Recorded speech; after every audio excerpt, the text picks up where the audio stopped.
Yo, what's up mga kalapatids? And welcome back dito sa Jepoy Love TV.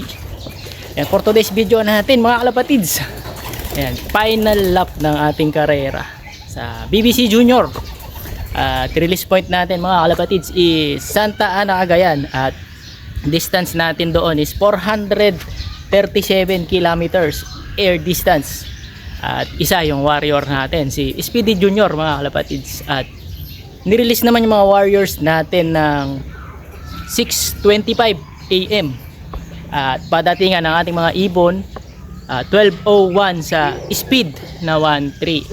So heto, lagay ng panahon, no? Mainit, maganda yung araw mga kalapatids. So sana umuwi ng maganda yung ating ibon, si Speedy Junior natin. So live yung ibon natin mga kalapatids. So hopefully may clock natin ng live si Speedy Junior at makuha natin ang super set. So ayan mga kalapatid, so time check tayo, 11 AM na. So i-ready na natin yung mga gamit natin dito sa ating loob. So tara, samahan nyo, sabay-sabay nating abangan yung ating warrior. Let's go!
Welcome back mga kalapatids. Ayan, time check tayo, 1:26 PM. At may nakakapagpaklak na mga kalapatids. So 14 na yung nakakapagpaklak. Highest speed natin is 1078, yung highest speed so far mga kalapatids. So ayan, abang-abang na tayo. Sana mapasama yung sa atin at makauwi si Speedy Junior. Sana may clock na natin itong final lap ng BBC Junior. Yan, hoping and praying. Ito, may dumaan. Yun. Kakakaba mga kalapatids.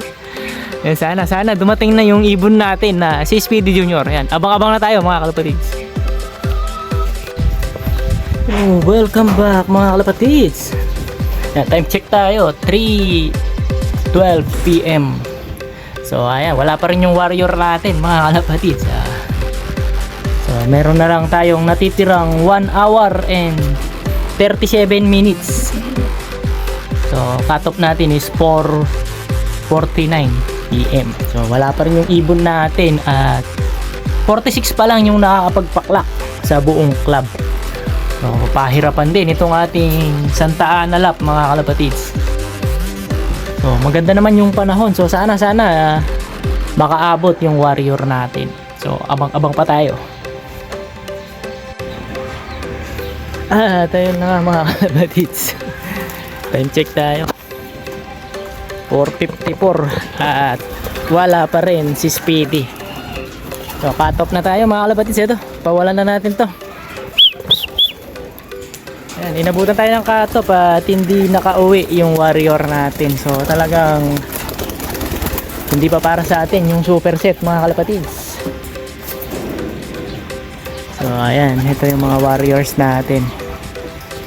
At ayan, liparan sila. So sana makauwi pa rin hanggang mamaya at hanggang bukas yung ating warrior.